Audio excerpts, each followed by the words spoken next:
ఇల్లు చూసుకోవడం అంత చులకనైన పనిలా అనిపిస్తుందా నీకు? ఇళ్లలో ఉండే ఆడవాళ్ళు, ఇళ్లలో ఉండే మగవాళ్ళకి రిఫ్లెక్షన్స్. నువ్వు బయట ఎక్కడో స్ట్రెస్ తీసుకొచ్చి ఇంట్లో ఆడవాళ్ళ మీద అరుస్తా అంటే నడవదాం. ఆడవాళ్ళకు వాళ్ళ పంచింగ్ బ్యాగ్స్ ఏమన్నా బయట స్ట్రెస్ ని బయట స్ట్రెస్ ని గడప బయట వదిలేసిరా. ఇంట్లో నీతో పాటు నీలాగే బతుకుతున్న మనిషి ఉంది, తనకి ఎంపతి అవసరం, తనతో ప్రేమతో మాట్లాడాల్సిన అవసరం ఉంది. తల్లైనా, చెల్లైనా, అక్కైనా, భార్య అయినా, లవర్ అయినా, ఎవరైనా సరే. ఇల్లు చూసుకోవడం అంత చులకనైన పనిలా అనిపిస్తుందా నీకు? నలుగురికి వండి పెట్టడం అంత స్ట్రెస్ ఫ్రీ జాబ్ లా అనిపిస్తుందా నీకు? విమెన్ బాడీలో ఏమేమి అవుతాయో తెలుసా?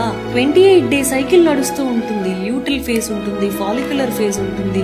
ఆ ఫేజెస్ నడిచినప్పుడల్లా బాడీ హార్మోన్స్ మారిపోతాయి. వంటగదిలో 10 నిమిషాలు చేసి ఇలా అనుకుంటూ వస్తారు ఫ్యాన్ దగ్గరికి. ఎందుకు? మెనోపాజ్ అవుతుంటాయి బాడీలో. It is also stressful job to be in the hot kitchen.